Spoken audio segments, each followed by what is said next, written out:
بسم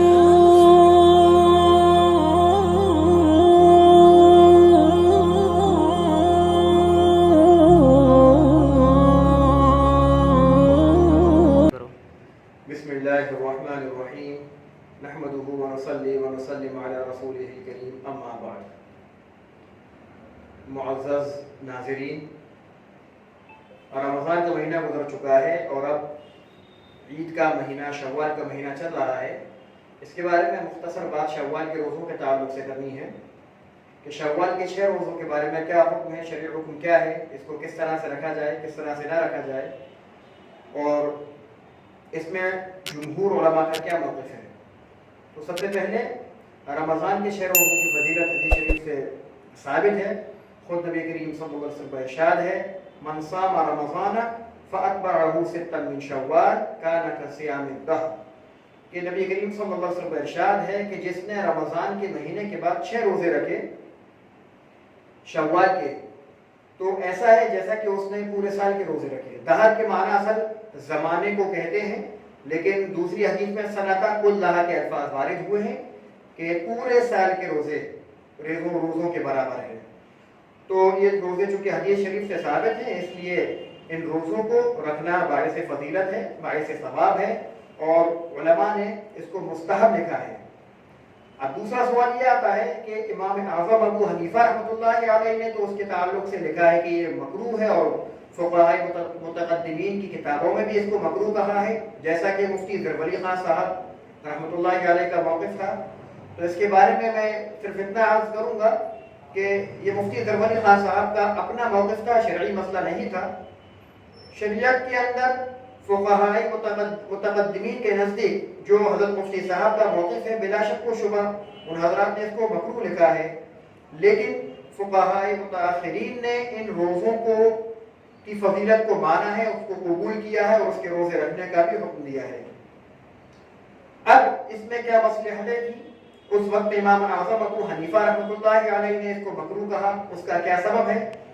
کئی اسباب ہیں، کئی مصلحتیں ہیں. اس میں سے ایک سبب بس میں بتلانا چاہتا ہوں مختصر بات کرنے کی وجہ سے، کہ چونکہ وہ دور اسلام کا ابتدائی دور تھا، لوگ نئے نئے جوگ در جوگ مسلمان ہو رہے تھے، تو اس دور کے اندر چونکہ رمضان کی فضیلت بہت زیادہ ہے اور اس کے بعد میں فوری طور پر شوال کا مہینہ شروع ہو جاتا ہے، تو اگر اس وقت میں امام اعظم ابو حنیفہ رحمۃ اللہ علیہ اس کی مکروہ ہونے کا فتویٰ نہ دے دے، یہ ایک مصلحت ہے کہ اگر ایسا نہ ہوتا تو اس وقت میں لوگ رمضان کا روزے رکھنے کے بعد میں پھر شوال کے روزے فوراً شروع کر دیتے، تو ایسا محسوس ہوتا جو نو مسلم حضرات ہیں ان حضرات کو کہ شاید ان روزوں کی بھی وہی فضیلت ہے جو رمضان کے روزوں کی ہے. اس لیے اس وقت میں یہ شبہ تھا، تو فقہاء متقدمین نے ان روزوں کو مکروہ لکھا تھا. لیکن بعد میں چونکہ یہ شبہات ختم ہو گئے، لہذا فقہاء متأخرین کے نزدیک یہ حکم اب یہ ہو گیا کہ شوال کے 6 روزے رکھنا بھی مستحب ہے. اچھا، اس میں روزہ رکھنے کا طریقہ کیا ہے؟ لوگ سوال کرتے ہیں کہ ہم روزے شوال کے جو رکھے وہ مسلسل رکھیں یا تھوڑا تھوڑا گیپ کر کے 1 دن 2 دن چھوڑنے کے بعد رکھیں. تو اس میں دونوں طریقوں سے رکھ سکتے ہیں کہ چاہیں آپ، لیکن بہتر یہ ہے کہ عید کے کچھ دن کے بعد سے، یعنی عید 2 شوال کے بعد سے ہی یا 3 شوال کے بعد عید کا دن گزر جائے، اور اس کے بعد میں پھر آپ اس کو شروع کریں، اور چاہے تو گیپ کر کے رکھیں، وہ بہتر ہے. چاہے آپ مسلسل رکھیں، کوئی آپ کی جس میں آپ کو سہولت ہو. اور دوسرا سوال یہ ہوتا ہے کہ کیا ہم ان روزوں کے اندر نفلی روزوں کی نیت کر سکتے ہیں؟ تو نہیں، ان روزوں میں نفلی روزوں کی نیت، قضا روزوں کی نیت نہیں ہو سکتی. اگر کوئی شخص یہ پوچھے کہ یہ نفلی روزے ہیں اور ہم چاہیں تو ان روزوں کے اندر قضا روزوں کی، جو رمضان میں روزے چھوٹ گئے ان کی نیت کر لیں، تو ایسا نہیں ہوگا. آپ اگر ایسا کسی نے کیا تو اس کے جو قضا روزے وہی ادا ہوں گے، نفلی روزے ادا نہیں ہوں گے. اب تیسرا سوال یہ ہے کہ ہم رمضان کے جو قضا روزے ہیں ان کو ہم پہلے مقدم کریں یا شوال کے روزوں کو؟ تو اس میں طریقہ بہتر یہی ہے کہ جو قضا روزے چھوٹ چکے ہیں رمضان کے، پہلے ان روزوں کی قضا کریں اور اس کے بعد میں پھر شوال کے روزے رکھیں. یہی طریقہ بہتر ہے، چونکہ زندگی کب بے وفائی کر جائے کچھ نہیں معلوم.